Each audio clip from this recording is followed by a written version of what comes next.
सुप्रभात बच्चों, आज हम कक्षा 3 में अध्याय 15 का अध्ययन करेंगे।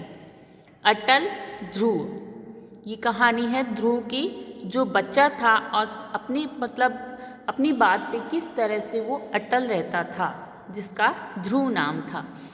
राजा उत्तानपाद महाप्रतापी थे। उनकी 2 रानियां थी, सुनीति और सुरुचि।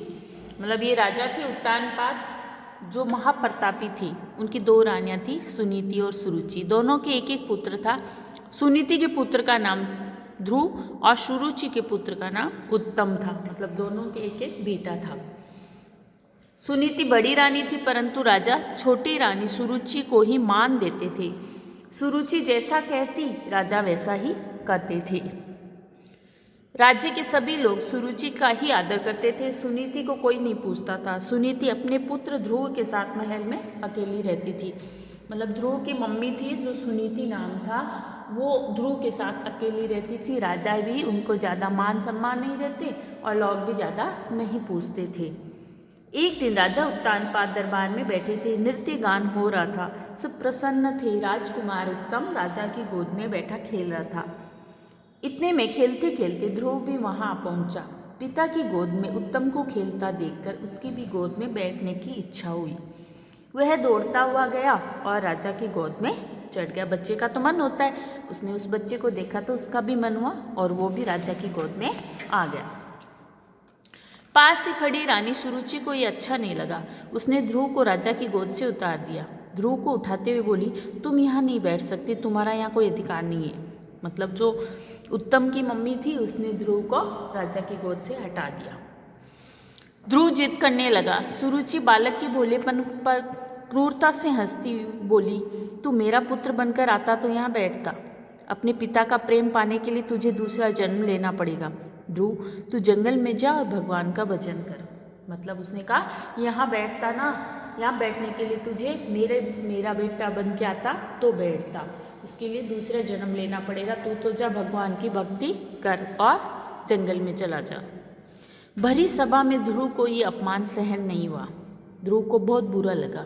वह चुपचाप वहाँ से बाहर आया। दौड़ता हुआ माँ के पास गया और उसकी गोद में मुंह छिपाकर रोने लगा। सुनीति घबरा गई। ध्रुव कुछ नहीं बोला, सिसक कर रोता ही रहा। सुनीति के बार बार पूछने पर उसने राज दरबार वाली घटना बता दी। सुनीति की आंखों में आंसू आ गए। वह बोली, ध्रुव चिंता मत कर, ईश्वर ने चाहा तो तेरी मनोकामना जरूर पूरी होगी। भगवान ने चाहा तो तू जरूर अपने पापा की गोद में बैठेगा। माँ की बात सुनकर ध्रुव भगवान से मिलने की जिद करने लगा। वो बच्चा है, उसने कहा, भगवान से मुझे मिलना है। माँ ने उसे बहुत समझाया, जंगल का भय भी बताया। ध्रुव नहीं माना। वह जंगल में चला गया। जंगल में उसे कई तपस्वी मिले। उन्होंने भी ध्रुव को हट छोड़ने को कहा, पर वह टस से मस नहीं हुआ। उसने दृढ़ निश्चय को देखकर एक तपस्वी ने उसे जप करने के लिए एक मंत्र दिया।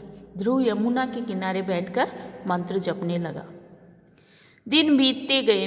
पहले वह कंदमूल खाकर रहने लगा। कंदमूल जो फ्रूट्स वगैरह है, सब्जियां हैं, ऐसे कुछ खा लेता था।